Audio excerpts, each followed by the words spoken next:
Photoshop में काम करने के कुछ डिफरेंट तरीके हैं, सही। हम कोशिश ये करेंगे कि जिन फाइल्स पर एक्सरसाइज हो सके वो भी हम साथ साथ करेंगे, और फिर हम कमांड्स भी सीखेंगे कि भाई ये कमांड है, इसका क्या पर्पस होगा, किस तरीके से काम करेगा ये। जैसा कि मेरे पास यहाँ ये है, एक है हिस्ट्री ब्रश, ठीक है। हिस्ट्री ब्रश बेसिकली करता क्या है कि आपने कोई भी काम करा, जैसे मैंने इसका कलर चेंज कर दिया, पहली बात, मैंने इसको ब्लर कर दिया, और भी बहुत सारे काम हम कर सकते हैं। हिस्ट्री ब्रश लेंगे ना, साइज़ थोड़ा सा बड़ा करते हैं तो हमें ये उस लास्ट स्टेज तक लेके जा रहा है जो कि सेफ था, ठीक है। मतलब जो लास्ट जब हमने ओपन किया था फाइल को, तो उस कंडीशन पे ये ले जाएगा। हिस्ट्री ब्रश का ये फ़ायदा है, समझ में आ गया। ब्रश छोटा बड़ा आपको करना आता है बाय ब्रैकेट कीज़। ब्रश आप सॉफ्ट रखेंगे या हार्ड रखेंगे ये आपके रिक्वायरमेंट पे होगा, लेकिन हिस्ट्री ब्रश का काम क्या है कि आपके काम को बैक कर दे, ठीक है, अंडू कर दे। अभी अंडू में क्या फ़र्क है? अंडू क्या है कि आपने कोई भी काम करा और अंडू करेंगे तो बाय स्टेप होगा, पूरा हो गया ना। मुझे ऐसा नहीं करना, मुझे तो क्या करना है कि भाई सिर्फ ग्रास जो है, जब मैंने इसको चेंज करा तो मेरी ग्रास का कलर चेंज हो गया, तो मैंने हिस्ट्री ब्रश यूज़ करा।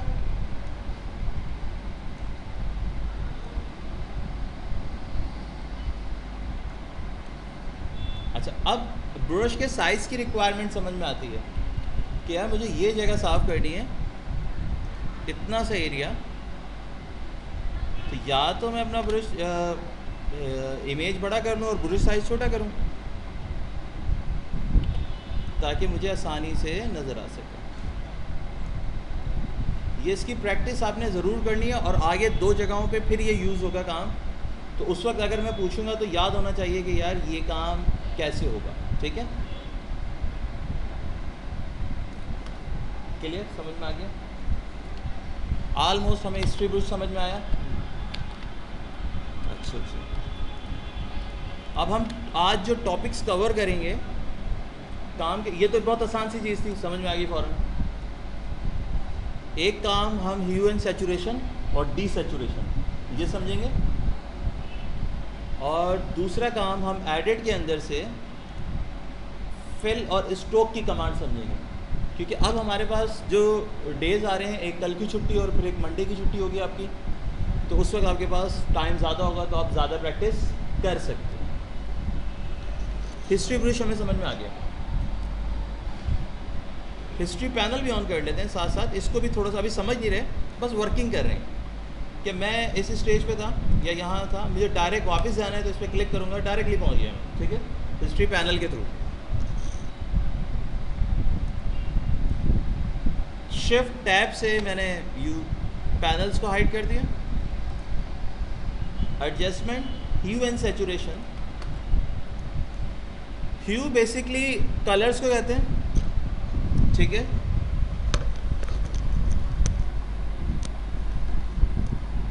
आपके पास इस पैनल में एक ये स्लाइडिंग है ह्यू की, एक सैचुरेशन की, एक लाइटनेस की है, HSL।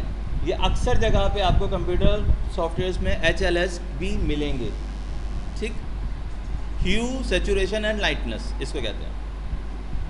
एडिट मास्टर पर हो रहा है इस वक्त। एक ये स्ट्रेप स्ट्रेप लगी हुई है, एक ये लगी हुई है। ऑरेंज के नीचे ऑरेंज है, येलो के नीचे येलो है, ब्लू के नीचे ब्लू है, सियान के नीचे सियान है, ऐसा है। रेड, ये कौन सा कलर है? रेड है। ये ग्रीन है, इसके अंदर कहीं येलो है, इस तरीके का। अब जब मैं इसको चेंज करता हूँ तो रेड के नीचे अगर ब्लू आ गया तो इसका मतलब है कि इमेज में जहाँ जहाँ रेड होगा वहाँ रिप्लेस हो जाएगा ब्लू पे। क्लियर? समझ में आ गई? छोटी सी बात है कि नीचे वाली लाइन जब मूव कर रही है तो ऊपर वाली लाइन जो भी इंडिकेशन बनती जाएगी वहाँ कलर चेंज होता जाएगा। लेकिन यहाँ कलर जो चेंज हो रहा है वो ओवरऑल हो रहा है, मुझे नहीं चाहिए। मुझे तो सिर्फ गाड़ी का कलर चेंज करना है, मुझे तो ग्रास का कलर चेंज नहीं करना। तो वजह क्या है कि इस वक्त हम जो चेंजिंग्स कर रहे हैं वो हमारी मास्टर पर हो रही हैं। अगर मैं ऑल्टर दबाकर कैंसिल की जगह रीसेट आता है, ये देखें, क्लिक करता हूँ तो रीसेट हो गया तमाम वैल्यूज़। अब यहाँ मुझे समझ में आता है reds, yellows, green, cyans, blues and magentas. वैसे हम लैंग्वेज के अंदर कलर्स में कभी एस नहीं लगाते। रेड में रेड होता है, रेड्स नहीं होता। कभी भी ग्रामर अगर आप यूज़ करेंगे तो उसमें रेड्स नहीं होगा। हम यहाँ रेड क्यों कह रहे हैं कि यहाँ रेड हो सकता है कि ये भी तो रेड है, ये भी रेड है, ये भी रेड है, ये भी रेड है, ये भी रेड है, लेकिन कुछ रेड डार्क है और कुछ रेड लाइट है, लेकिन है तो रेड। तो इस वजह से रेड्स लिखा गया। तो अगर मुझे यहाँ से मैं चेंज सेलेक्ट करता हूँ रेड्स, तो यहाँ रेड का ही सिर्फ रेड का जितनी वैल्यूज़ हैं उतना ही एक विंडो खुल गया, और मैं उसमें से चेंज करता हूँ तो सिर्फ रेड कलर की गाड़ी चेंज हुई। क्लियर? इजी वे, कोई मसला नहीं।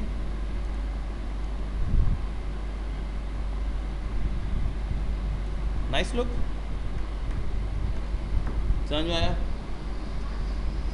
सैचुरेशन क्या है कि अगर आपकी कलर फेड हो जाए, सही, लाइटनेस ब्लैक हो गया, देखिए हम किसी भी कलर को इस तरह ब्लैक कर ही नहीं सकते, सिर्फ इस जगह से कर सकते हैं। ठीक है, चूज़ किया कलर और लाइटनेस ऑफ कर दी उसकी। लाइटनेस ऑन कर देंगे तो वाइट हो जाएगी। ठीक है, किसी भी इमेज को हम इस तरह वाइट कर नहीं सकते, लेकिन यहाँ हम इस टेक्निक से करेंगे। क्लियर? सेकंड हमारे पास अगेन हम ऑल्टर की होल्ड करते हैं, रीसेट करते हैं, कलराइज है। कलराइज एक कलर मोनोक्रोमेटिक कलर स्कीम्स बना देगा, मोनो में आ जाएगा। ठीक है ना?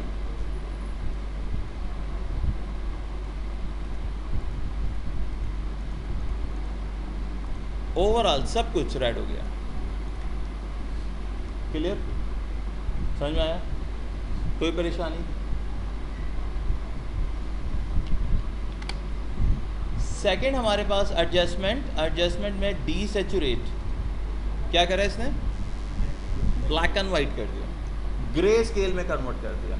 एक तो यहाँ से होगा, एक हम चैनल मिक्स में से मोनोक्रोम कर लेंगे, एक यहाँ से होगा। दोनों में बड़ा फ़र्क है।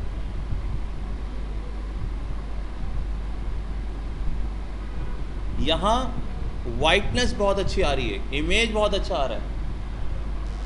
डीसैचुरेट से करेंगे, मैं इसकी डुप्लीकेट ले लेता हूँ ताकि दोनों का फ़र्क आपको दिखा सकूँ। एक पे हम करते हैं एडजस्टमेंट और डीसैचुरेट, एक में हम करते हैं चैनल मिक्सर से मोनोक्रोम।